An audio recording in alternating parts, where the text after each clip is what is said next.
Bismillahirrahmanirrahim. Assalamualaikum warahmatullahi wabarakatuh. Alhamdulillahirrabbilalamin. Kita berjumpa lagi di kegiatan PJJ kita, yaitu mata pelajaran pendidikan agama Islam. Seperti biasa, sebelum dimulai, mari kita awali dengan membaca doa terlebih dahulu. Bismillahirrahmanirrahim. Raditu billahi robba wa bil islami dina wa bi muhammadin nabiyya wa rasula. Rabbi zidni ilman warzuqni fahman. Amin amin ya robbal alamin. Mudah-mudahan kita awali dengan doa, semua kegiatan kita diridhoi oleh Allah Subhanahu wa taala dan selalu diberi kemudahan dan mendapatkan ilmu yang bermanfaat.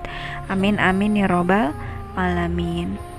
Selanjutnya kita memasuki materi masih di bab Toharoh, yaitu kelanjutan dari materi yang telah kita pelajari di Jumat lalu. Jumat yang lalu kita telah membahas mengenai pengertian Toharoh, macam-macam hadas dan najis. Sekarang yaitu yang kita bahas adalah mengenai tata cara Toharoh dan hikmah kita mempelajari kegiatan Toharoh ini. Baik, selanjutnya Ibu sedikit akan menjelaskan mengenai istinja. Apa sih istinja itu? Istinja adalah membersihkan najis pada kelamin atau dubur setelah kecil atau buang air besar dengan alat-alat tertentu. Jadi, ketika kita selesai aktivitas buang air kecil ataupun buang air besar, maka wajib hukumnya untuk membersihkannya. Nah, dalam Islam itu disebutnya adalah istinja, atau biasa yang kalian pahami dalam bahasa yaitu cebok. Kemudian di sini akan dijelaskan alat-alat yang digunakan ketika kita membersihkan buang air besar atau buang air kecil. Selanjutnya alat-alat istinja. Alat-alat yang digunakan untuk istinja secara umum terbagi menjadi dua, yaitu air mutlak dan benda yang kesat. Air mutlak yaitu air suci yang dapat menyucikan, berarti air ini yang bisa menggunakan untuk beristinja, yaitu salah satunya ada air hujan, air sungai, air laut, air dari mata air, air sumur, air salju, dan air embun. Selanjutnya, jika kita dalam istinja tidak menemukan air, maka kita diperbolehkan dengan menggunakan benda kesat. Apa saja benda kesat itu? Seperti yang pertama batu, yang kedua daun yang kering, dan yang ketiga kulit kayu. Dan pada umumnya hampir jika kita tidak menemukan air di tempat toilet umum, kita gunakan dengan tisu, itu pun diperbolehkan. Baik, kita lanjut ke wudu. Menurut bahasa, wudu artinya bersih dan indah. Sedangkan menurut istilah, wudu artinya menggunakan air pada anggota badan tertentu dengan cara tertentu yang dimulai dengan niat guna menghilangkan hadas besar. Wudu merupakan salah satu syarat sahnya sholat. Orang yang sholat diwajibkan berwudu lebih dahulu. Tanpa wudu, sholat kita tidak akan sah. Selanjutnya, ketentuan wudu. Syarat sah wudu. Syarat sah wudu di sini maksudnya adalah sebelum kita melakukan wudhu, maka kita harus penuhi terlebih dahulu mengerjakan sesuatu di bawah ini dulu. Yang pertama, dia harus beragama Islam. Yang kedua, mumayyiz. Mumayyiz ini artinya dapat membedakan baik dan buruknya suatu pekerjaan, atau orang tersebut sudah mengerti, memahami mana hal yang baik dan mana hal yang buruk. Yang ketiga, menggunakan air dan menyucikannya. Jadi wudhu ini adalah menyucikannya dengan menggunakan air yang suci. Yang keempat, tidak dalam keadaan berhadas besar. Jadi ketika kita sedang mengalami hadas besar, maka tidak akan sah wudhu kita. Jadi kita harus dalam keadaan suci dari hadas besar. Yang kelima, tidak ada yang menghalangi sampai air pada anggota tubuh yang dibasuh seperti cat, getah, dan sebagainya. Maksudnya kulit kita yang ketika kita membasuh dalam wudhu tidak boleh terhalangi apapun. Contoh misalnya kutek. Kutek itu bisa menghalangi kita dalam wudhu karena kuku kita tidak mengenai air wudhu. Itu yang menyebabkan tidak sahnya wudhu kita. Apabila wudhu kita sudah tidak sah, maka sholatnya pun tidak akan sah. Selanjutnya ke rukun wudhu. Rukun di sini artinya sesuatu yang harus dikerjakan dalam melakukan suatu pekerjaan. Jadi rukun wudhu ini harus diikuti, dipatuhi sesuai dengan urutannya. Yang pertama adalah niat. Sebelum kita berwudhu, sudah tentu kita harus awali dengan niat, yaitu niat dalam berwudhu dengan membaca Bismillahirrahmanirrahim. Nawaitu wudu'a li rafil hadasil asghari fardholillahi ta'ala. Setelah niat, kemudian kita membasuh wajah.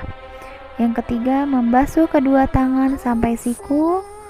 Yang keempat, mengusap kepala. Yang kelima, membasuh kedua kaki sampai mata kaki. Dan yang terakhir, tertib atau berurutan. Ini merupakan rukun dari berwudhu.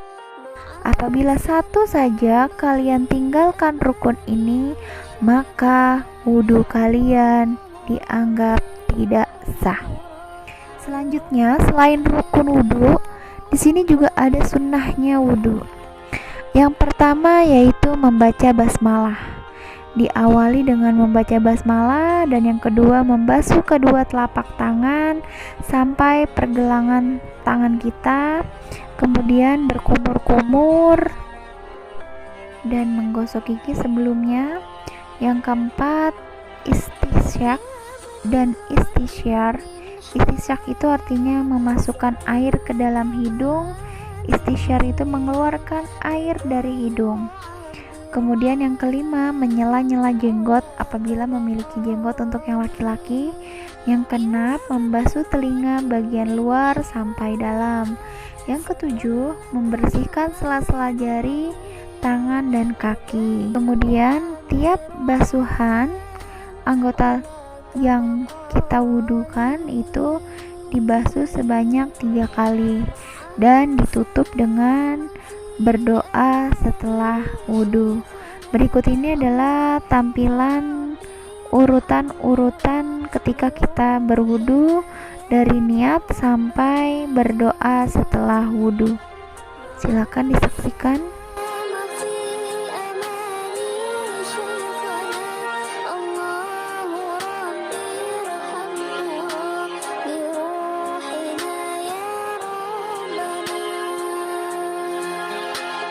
Doa setelah wudhu.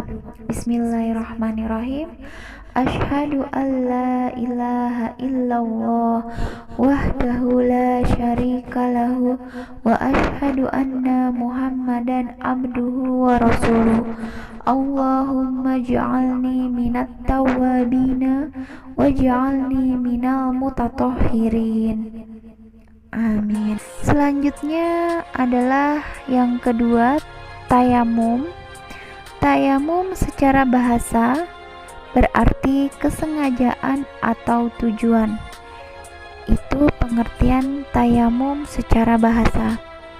Sedangkan menurut istilah, tayamum adalah menyapukan tanah atau debu ulangi lagi, menyapukan tanah atau debu yang baik atau suci ke muka dan kedua tangan sampai siku. Sebab-sebab melakukan tayamum. Yang pertama adalah sakit. Sakit di sini dalam arti kita tidak boleh mengenai air. Apabila kita terkena air, maka akan membahayakan kesehatan kita. Yang kedua, dalam perjalanan. Contoh dalam perjalanan di pesawat. Selanjutnya, tidak menemukan air. Jadi ketika kita ingin melaksanakan tayamum, harus terpenuhi dulu salah satu dari sebab-sebab tayamum. Jadi yang pertama sakit yang tidak boleh terkena air, yang kedua dalam perjalanan jauh, dan yang ketiga tidak menemukan air. Baru kita diperbolehkan untuk tayamum. Cara tayamum. Tayamum pun memiliki rukun. Rukun yang pertama adalah niat, yang kedua menyapu muka dengan debu, yang ketiga menyapu kedua tangan, dan terakhir tertib. Syarat tayamum, yang pertama membaca basmalah, yang kedua membasuh atau meniup debu yang ada di telapak tangan, yang ketiga mendahulukan anggota badan yang kanan daripada yang kiri. Yang keempat, membaca doa setelah tayamum. Doanya sama seperti doa setelah wudhu. Untuk niat tayamum, bunyinya adalah Bismillahirrahmanirrahim. Nawaitu tayammuma li istibahatis sholati fardholillahi ta'ala. Artinya, sengaja aku bertayamum untuk melakukan sholat fardu karena Allah Ta'ala. Baik, berikut ini adalah gambar contoh tata cara tayamum sesuai dengan urutan dari rukun dan sunnahnya. Diperhatikan, disimak baik-baik.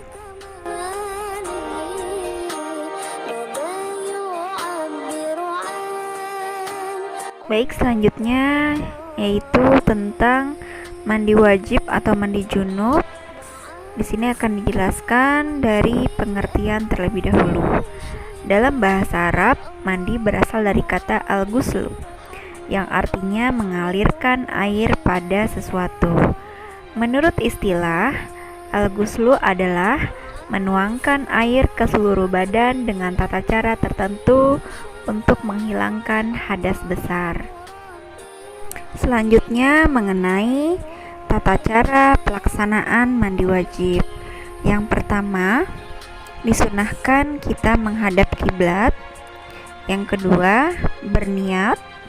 Yang ketiga, membasuh kedua telapak tangan sampai 3 kali. Kemudian yang keempat, mencuci kemaluan dan dubur dengan tangan kiri hingga bersih. Dan kelima, mencuci telapak tangan hingga bersih. Dan keenam, berwudu. Kemudian yang ketujuh, membasuh sela-sela rambut dengan jari-jari tangan hingga kulit kepala basah. Yang kedelapan yaitu menyiram kepala 3 kali.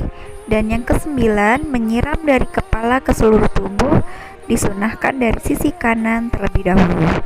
Dan terakhir, membasuh kedua telapak kaki sampai mata kaki. Ini merupakan salah satu urutan tata cara mandi wajib. Baik, selanjutnya niat mandi wajib setelah haid. Bismillahirrahmanirrahim. Nawaitu gusla lirofil hadasil akbari minal hadhi fardholillahi ta'ala. Artinya, aku niat mandi besar untuk menghilangkan hadas besar karena haid fardu karena Allah Ta'ala. Baik, selanjutnya mengenai hikmah toharoh atau manfaat kita melakukan kegiatan toharoh. Di sini dijelaskan ada 4 poin. Yang pertama, orang yang hidup bersih akan terhindar dari segala macam virus dan penyakit. Ajaran agama kita sudah terlebih dahulu menyerukan untuk selalu hidup bersih. Salah satunya agar terhindar dari segala virus dan penyakit. Yang kedua, orang yang menjaga wudhunya akan bersinar wajahnya kelak saat dibangkitkan dari kubur. Selanjutnya, yang ketiga, menjadi sarana untuk lebih dekat kepada Allah Subhanahu wa Ta'ala, karena kita selalu dalam keadaan bersuci atau memiliki wudhu, maka Allah pun akan selalu menjaga kita. Yang keempat, kebersihan akan membuat kita menjadi hidup dengan lebih nyaman. Ini merupakan beberapa poin hikmah kita melakukan kegiatan toharoh. Demikian materi kita hari ini. Kurang lebihnya Ibu mohon maaf. Apabila kalian masih terdapat pertanyaan atau kurang paham, diperbolehkan untuk bertanya. Dan kegiatan selanjutnya adalah penugasan yang akan diberikan langsung di WA grup kalian masing-masing. Kerjakan dengan baik dan semoga apa yang kita lakukan hari ini mendapatkan keberkahan dari Allah, dan ilmu hari ini semoga bermanfaat dan dapat dipraktekkan di kehidupan kita sehari-hari. Ibu cukupkan, Ibu tutup dengan mengucapkan wassalamualaikum warahmatullahi wabarakatuh.